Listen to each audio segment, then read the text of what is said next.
Hi friends, welcome to our channel. So game changer సినిమాకి piracy జరిగింది, బాగా negative చేశారు.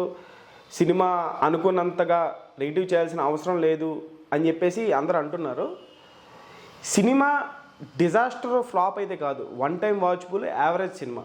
అలాని హిట్ కాదు, అలాని ఫ్లాప్ కాదు, యావరేజ్ మూవీ. రంగస్థలానికి యునానిమస్ టాక్ వచ్చిందిగా, ధ్రువకి మంచి టాక్ వచ్చిందిగా, రామ్ చరణ్ సోలో సినిమాలు గతంలో హిట్ అయిన సినిమాలకి మంచి టాక్ వచ్చిందిగా. అంటే గేమ్ చేంజర్కి వచ్చినటువంటి నెగిటివ్ టాక్ని దాన్ని పీక్కి తీసుకెళ్ళిపోయారు. అంటే టూ మచ్ ఆఫ్ నెగిటివిటీ జరిగింది అన్నది వాస్తవం. కాకపోతే నెగిటివ్ టాక్ అయితే ఉంది సినిమాకి. సినిమా అయితే ఒక సెక్షన్ ఆఫ్ చాలామంది ఆడియన్స్కి నచ్చలే సినిమా. అసలు ఎందుకు నచ్చలేదు అనేది మనం మాట్లాడుకుందాం క్లియర్గా. First of all Thaman music మనకి ఫ్యాన్స్కి నచ్చుతుందేమో కానీ నిజంగా చెప్పాలి అంటే ఒక్క సాంగ్ కూడా 100 మిలియన్ లేదు అని అంటే దానికి కారణం ఖచ్చితంగా ఇప్పుడు ఇండియన్ 2 సినిమా తర్వాత చూసిన వాళ్ళకి ఆ ఎఫెక్ట్ ఏదైతే ఉంటుందో ఖచ్చితంగా ఈ సాంగ్స్ మీద పడుతుంది. అంటే ఇప్పుడు రా మచ్చా మచ్చా మచ్చా సాంగ్ ఉంది. ఆ సాంగ్ మ్యూజిక్ పరంగా ట్యూన్ పరంగా ఏదో రకరకాల కల్చర్స్ అదంతా కూడా ప్రయోగం చేశారు, కాదంటలేదు. కాకపోతే ఆ ట్యూనే ఒక 2015 తర్వాత లేకపోతే 2010-15 ఆ టైంలో కొట్టినటువంటి ట్యూన్ లాగా అనిపించింది. దాని తర్వాత నానా హైరానా సాంగ్ కూడా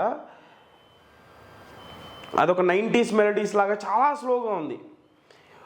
ఒకే ఒక్క ఈ దోప్ సాంగ్ ఏదైతే ఉందో దాంట్లో కూడా అది కూడా లాస్ట్ ట్రాక్ అది కూడా చాలా కొత్తగా ఉంది, కానీ రిఫ్రెషింగ్గా ఉంది. కానీ ట్యూన్ అదంతా కూడా మ్యూజిక్ అదంతా కూడా సాంగ్స్ నిజంగా చెప్పుకోవాలంటే సాంగ్స్ ఫ్యాన్స్ వరకు నచ్చిన న్యూట్రల్ ఆడియన్స్కి నచ్చాలి. న్యూట్రల్ ఆడియన్స్కి నచ్చితేనే రిపీట్స్లో విన్న తర్వాతనే ఆ సాంగ్ మినిమం ఒక 100 మిలియన్ రీచ్ అవుద్ది.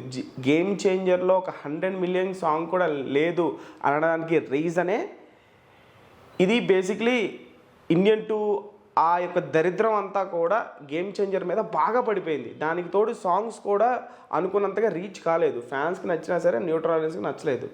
సో ఖచ్చితంగా అదొక మైనస్ అని చెప్పేసి అనుకోవాలి. అంటే కంటెంట్కి తగ్గట్టుగా తమన్ సాంగ్స్ కొట్టుండొచ్చేమో కానీ ఇంకా బాగా అంటే ఇప్పుడు ఖచ్చితంగా కంపేర్ చేస్తారు. అనిరుద్ధ్ ఏ కైండ్ ఆఫ్ మ్యూజిక్ ఇస్తున్నాడో సో ఖచ్చితంగా కంపారిజన్ అయితే వస్తుంది. ఇండియన్ 2 సాంగ్స్ మనకి కొన్ని సౌరా అనే ఆ సాంగ్ బాగుంది అసలు నిజంగా.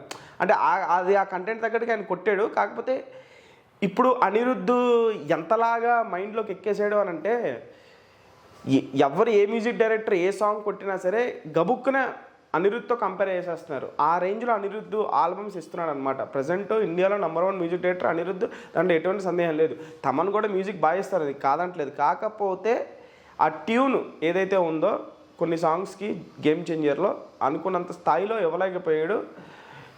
దానికి తోడు ఇండియన్ 2 ఎఫెక్ట్ ఉండడంతో అరే ఇది కూడా ఇంకా అస్సామేరా అన్న ఫీలింగ్ జనాల్లోకి వచ్చేసింది. దాని తర్వాత మాట్లాడుకోవాల్స్తే ఎడిటింగ్ ప్యాటర్ను. అసలు ఈ సినిమాకి ఎడిటింగ్ ప్యాటర్న్ చాలా వరస్ట్. ఆ కట్స్ కూడా ఎలా ఉంటాయంటే మీకు ఎగ్జాంపుల్గా ఒక సీన్ చెప్తాను. రామ్ చరణ్ స్టూడెంట్ రోల్ చేశాడు, IPS IAS flashback character Appanna. Okay, ఏ క్యారెక్టర్ రామ్ చరణ్ న్యాయం చేశాడు. ఆ లుక్స్ కానీ వేరియేషన్స్ కానీ పర్ఫార్మెన్స్ వేరియేషన్స్ కానీ. కాకపోతే ఐఏఎస్ క్యారెక్టర్కి ఒక మోటివ్ ఉండదు. మీకు స్టూడెంట్ ఫేజ్లో ఉన్నప్పుడు రామ్ చరణ్ చాలా కోపిస్ట్గా ఉంటాడు, యాంగర్ మేనేజ్మెంట్ అదంతా ఉంటుంది, ఎవరిని పడితే అని కొట్టేస్తూ ఉంటాడు. అది మాత్రమే చూపించి కట్ చేస్తే ఒక కొండ దగ్గర వాళ్ళిద్దరు డిస్కషను, నువ్వు ఈ కోపాన్ని ఎగ్జిక్యూట్ చేయాలి, ఇలా కాదు నువ్వు ఐఏఎస్ అవ్వాలి అని చెప్పేసి డైరెక్ట్గా చెప్పేస్తుంది హీరోయిన్. అంటే హీరోయిన్ ఐఏఎస్ అయిపోమని చెప్తే ఐఏఎస్ అయిపోవాలా, సీఎం అయిపోమని చెప్తే సీఎం అయిపోతాడా? దానికి ఒక మోటివ్ ఉండాలి కదా. అసలు ఐఏఎస్ అవ్వడానికి కారణం కోపం కాదు కదా. దాన్ని హీరో ఒక ప్రొడక్టివ్గా కొన్ని సీన్స్ వేసుంటే శంకర్ గారు ఒక ఇంటర్వ్యూలో చెప్పారు, గేమ్ చేంజర్ రిలీజ్ అయిన తర్వాత రీసెంట్గానే ఒక 3-4 డేస్ బ్యాక్ ఏం చెప్పారు, నాకు గేమ్ చేంజర్ అవుట్పుట్ మీద ఇప్పటికీ సాటిస్ఫైయింగ్ లేదని చెప్పేసి అన్నారు. ఎందుకు? దానికి కారణం ఎడిటింగు రేసి అని చెప్పేసి సీన్కి కనెక్టివిటీ మిస్ అవ్వకుండా ఎడిటింగ్ ప్యాటర్న్లో దాన్ని బాగా అంటే 2 గంటల 42 నిమిషాలే రావాలి సినిమా అనేది కలిసి దిల్ రాజు గారు బాగా రుద్దేసి ఉంటారు. సో దానివల్ల ఏమైందంటే సినిమా సోల్ మిస్ అయిపోయింది. సినిమా పరిగెడతా ఉంటుంది. ఎందుకు పరిగెడతా ఉంటుందో అర్థం కాదు. ఎలివేషన్స్ వస్తాయి. ఎందుకు ఎలివేషన్స్ వస్తాయో ఆ ఎలివేషన్స్ మనం ఫీల్ అవ్వగలగాలి కదా. ఇప్పుడు శంకర్ గారు మంచి ఎలివేషన్ ఇచ్చారు, ఒక ఏఎస్ క్యారెక్టర్కి సీజ్ ద లారీ అని చెప్పేసిన తర్వాత ఒక మోకోబోట్ షాట్ వేయడం, అలా చాలా మంచి మంచి ఎలివేషన్స్ ఉన్నాయి. కానీ ఆ ఎలివేషన్ సీన్ మీద ఎలివేషన్లా కనిపిస్తుంది, కానీ దాన్ని మనం ఫీల్ అవ్వలేకపోతాం. దానికి కారణం editing pattern is the worst. Shankar గారికి ఒక స్టార్ డైరెక్టర్, ఒక లెజెండరీ డైరెక్టర్, ఆయనకి కమాండ్ ఉంటుంది ఎడిటింగ్లో కూడా. ఖచ్చితంగా పోరాడాలి, ఆ విషయంలో కూర్చోవాలి. లేదు 3 గంటల సినిమా రావాల్సిందే. పోయిన సినిమా ఏదో 3 గంటలు చూడలేదు, సరే ఆ కంటెంట్ వేరు, ఈ కంటెంట్ వేరు, ఖచ్చితంగా కూర్చోవాల్సింది. కూర్చొని ఒక ప్రాపర్ సీన్ బై సీన్ వేసుకొని 3 గంటల సినిమా రిలీజ్ అయి ఉన్నా ఈరోజు రిజల్ట్ వేరేలా ఉండేదేమో నా ఒపీనియన్. రేసి అని చెప్పేసి సినిమాని సగం వాళ్ళే చంపేశారు, ఎడిటింగ్లోనే చంపేశారు సినిమాని. సో రిజల్ట్ ఈరోజు మనం చూస్తున్నాం కదా.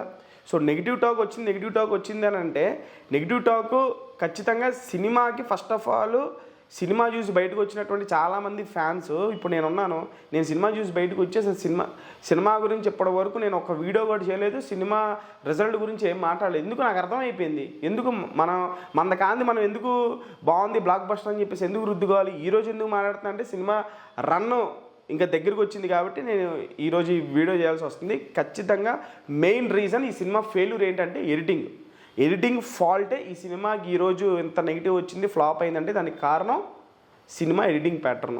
సినిమాకి ఒక అర్థం ఉండదు ఎడిటింగ్ ప్యాటర్న్లో, పిచ్చిగా కట్ చేసేస్తారు. త్వరగా సినిమా చూపించేయాలన్న తాపత్రయంతో సినిమాని ఎడిటింగ్లోనే చంపేశారన్నది నా అభిప్రాయం.